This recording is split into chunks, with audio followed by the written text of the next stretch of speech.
Assalamualaikum warahmatullahi wabarakatuh. Selamat datang di podcast Bawaslu Kota Sawalunto bersama saya Makfirawati Aldila. Sudah 1 tahun sejak ditetapkannya keputusan Mahkamah Konstitusi nomor 135 garing PUU strip 22 garing 2024 mengenai pemisahan pemilu lokal dan pemilu nasional. Akan tetapi revisi undang-undang yang mengakomodir kebijakan tersebut belum juga disahkan. KPU dan Bawaslu sebagai penyelenggara pemilu tentu saja sangat membutuhkan regulasi baru berdasarkan revisi undang-undang tersebut untuk penyelenggaraan pemilu di 2029 mendatang yang semakin dekat. Untuk itu, pada hari ini telah hadir bersama kita narasumber yang istimewa dan berkompeten dari KPU Kota Sawalunto. Beliau adalah Bapak Hamdani, Ketua KPU Kota Sawalunto periode 2023 sampai 2028.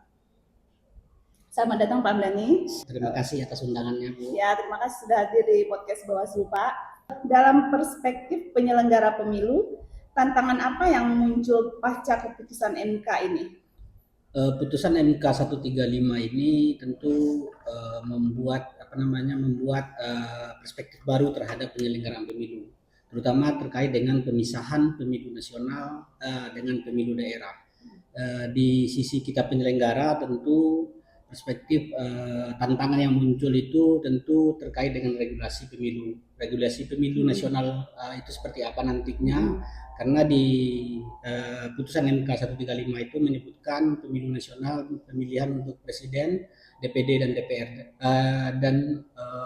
Presiden, DPD, dan DPR RI. Ya. Kemudian pemilu daerah terkait dengan DPRD provinsi, gubernur, DPRD kabupaten kota, dan wali kota dan bupati. Tentu harus ada regulasi tersendiri antara dua pemilu ini yang berakibat kepada masa jabatan pemerintah hari ini. Yang karena di pemilu di putusan 135 itu pemilu nasional dan pemilu daerah itu jeda waktunya cukup lama, ada 2 tahun atau paling lama 2,5 tahun.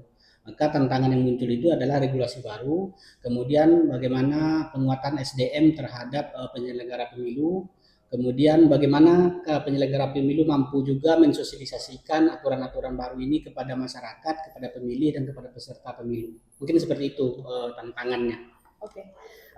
Jadi seperti yang Pak sampaikan tadi, artinya KPU sudah mulai melakukan persiapan ya Pak. Bagaimana kesiapan KPU Kota Sawalunto sejauh ini dalam menyesuaikan diri secara agak lebih terperincinya Pak terhadap keputusan ini?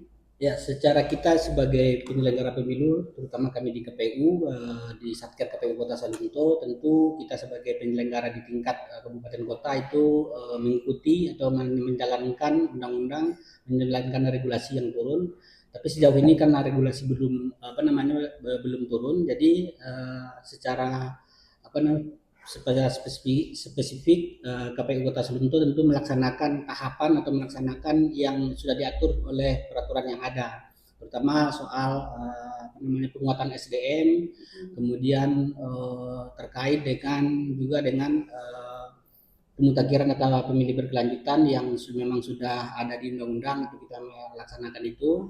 Kemudian memastikan penyelenggara di KPU, terutama di sumber daya manusia di KPU itu memahami dinamika, memahami aturan yang baru ini.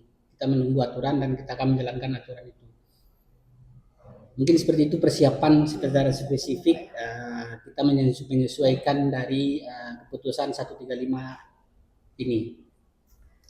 Nah, oke. Menyambung tadi yang Bapak sampaikan, mengingat keputusan ini kan berarti mengurangi beban kerja penyelenggara pemilu ya Pak, dimaksudkan seperti itu ya. Bagaimana strategi KPU dalam rekrutmen PPS dan KPPS untuk pemilu yang akan datang di 2029 kan akan ada pemilu ya Pak? Ya. Ya. Pemisahan pemilu nasional dan pemilu daerah ini tentu dengan jeda waktu tersebut secara spesifik itu membuat kita menyiapkan badan ad hoc PPK, PPS dan turunan ke bawah itu lebih bisa kita menyiapkan lebih awal. Pertama tentu kita dengan adanya jeda waktu ini, maka beban kerja kita akan terkurangi, tidak menumpuk di satu waktu. Itu membuat kita menyiapkan SDM untuk penyelenggara ad hoc itu lebih lebih tertata. Kemudian kita lebih bisa masif untuk mensosialisasikan kepada masyarakat untuk perekrutan badan ad hoc yang berkualitas.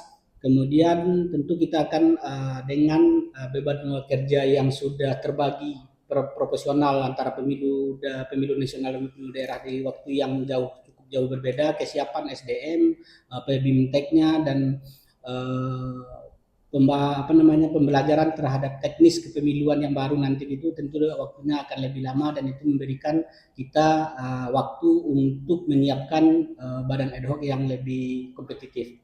Mungkin seperti itu.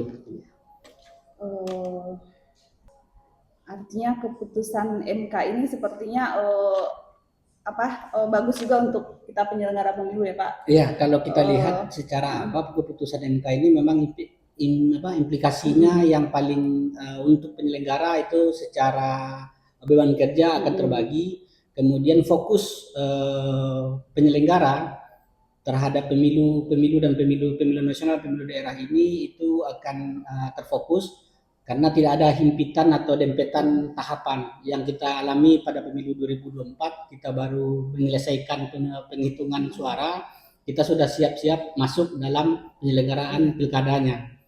Nah, itu keuntungan dari putusan 135 kepada penyelenggara pemilu, sehingga beban kerja kita terkurangi, kemudian kegiatan kerja kita di masyarakat itu akan terlihat kontinu. Karena selama ini kan anggapan kalau selesai pemilu, KPU dan Bawaslu itu ngapain, kan itu pertanyaannya. Dengan adanya jeda yang cukup panjang itu, selesai pemilu 2029, selesainya kemungkinan di Oktober 2029 atau di tahun 2029, awal 2030 kita sudah masuk lagi persiapan pelaksanaan pemilu daerahnya. Oke.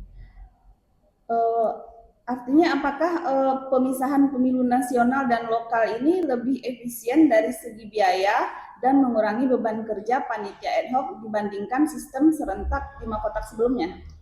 Kalau kita lihat dari sisi pembiayaan tentu ada plus minusnya. Pemilu dipisah dan pemilu serentak ini. Pemilu secara biaya kemungkinan ada tambahan biaya karena waktu tahapan akan panjang. Kemudian secara beban kerja tentu itu akan lebih membuat beban kerja penyelenggara pemilu ini terkendali dan tidak membuat beban kerja yang menumpuk, sehingga proses pemilu itu berjalan sesuai dengan aturan yang berlaku. Kemudian secara anggaran tentu ini kita belum tahu nih bagaimana biaya penyelenggara pemilu nasional dan daerah ini dikelola. Apakah karena dia pemilu nasional dan pemilu daerah, apakah dikelola oleh APBN, dibiayai oleh APBN, atau seperti pemilu dibiayai APBN, pemilu daerahnya dibiayai oleh APBD masing-masing. Ini kita belum tahu kemana arahnya itu.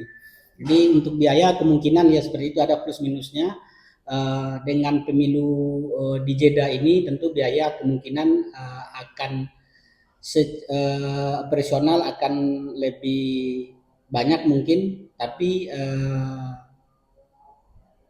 pembiayaan akan terukur dengan tahapan yang jelas gitu, dengan tidak ada tumpukan tahapan. Mungkin di situ pembiayaan, dari sisi pembiayaan. Tapi kalau dari sisi yang disebutkan tadi terkait dengan beban kerja, ini juga sangat bermanfaat atau sangat di sisi pemilih, karena pemilih tidak stres atau tidak bingung mau melaksanakan memilih yang mana dulu gitu kan, yang mana di dalam satu tahapan. Dengan dua tahapan ini ada dua pemilu yang berbeda, masyarakat tentu bisa lebih memastikan siapa calon-calon mereka di setiap pemilu untuk mereka pilih. Oke, berarti walaupun mungkin dari segi biaya belum bisa dipastikan apakah akan lebih efisien, akan tetapi kalau dari segi kualitas penyelenggaraan pemilu sudah Bisa kemungkinan dikatakan besar akan dikatakan. mengarah kepada lebih berkualitas Oke. dengan pemisahan pemilu ini. Nah, sekarang kan lagi proses PDPB ya Pak. Ya, Eh, apakah pemisahan ini mengubah proses PPDB yang sekarang sedang berlangsung di Kota Sawalunto? karena putusan MK 135 ini belum belum terakomodasi dalam undang-undang pemilu yang lagi dibahas, maka PPDB akan berjalan sesuai dengan peraturan yang ada.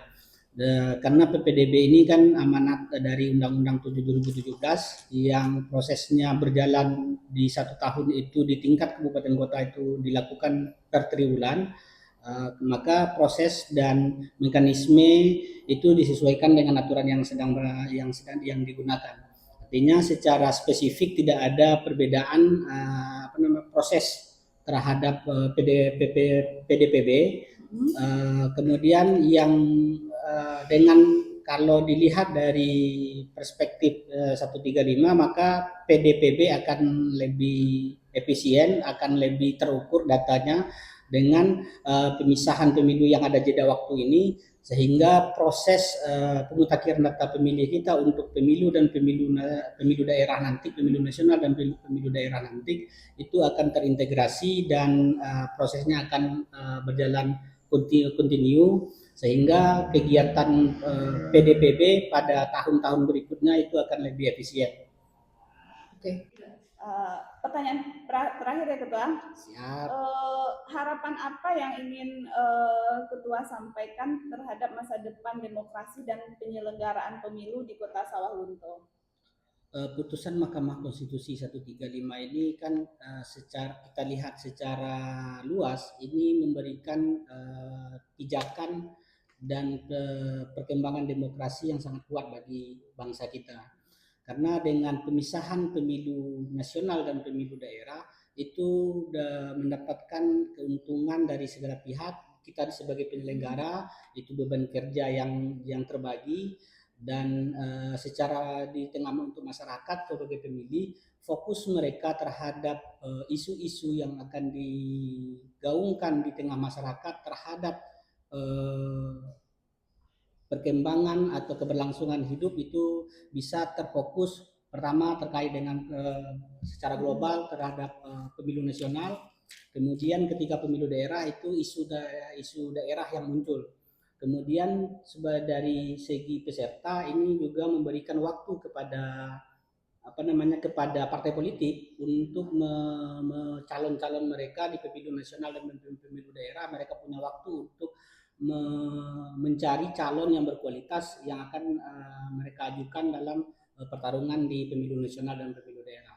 Jadi dengan putusan 135 ini kita berharap kepada pengambil kebijakan, pembuat undang-undang, ini momentum yang baik untuk membangun demokrasi, memperkuat demokrasi kita di Indonesia, terutama kita di Sawalunto juga. Bagaimana kita elemen yang ada di Sawalunto, pemerintah daerah, penyelenggara pemilu, masyarakat dan partai politik di Kota Sawalunto bisa memanfaatkan dan bisa melaksanakan tahapan pemilu nasional dan pemilu daerah ini sesuai dengan porsinya masing-masing, sehingga memunculkan calon-calon yang potensial dan calon-calon yang berkualitas untuk kemajuan Kota Sawalunto, baik dari sisi legislatif, lembaga legislatifnya maupun dari sisi pemerintahan daerah ke lembaga eksekutifnya. Mudah-mudahan dengan pemisahan pemilu ini lebih mensejahterakan masyarakat di Kota Sawalunto. Amin ya robbal alamin. Oke, terima kasih Ketua. Demikian saja podcast kita pada hari ini. Sampai jumpa di podcast berikutnya. Semoga bermanfaat. Assalamualaikum warahmatullahi wabarakatuh.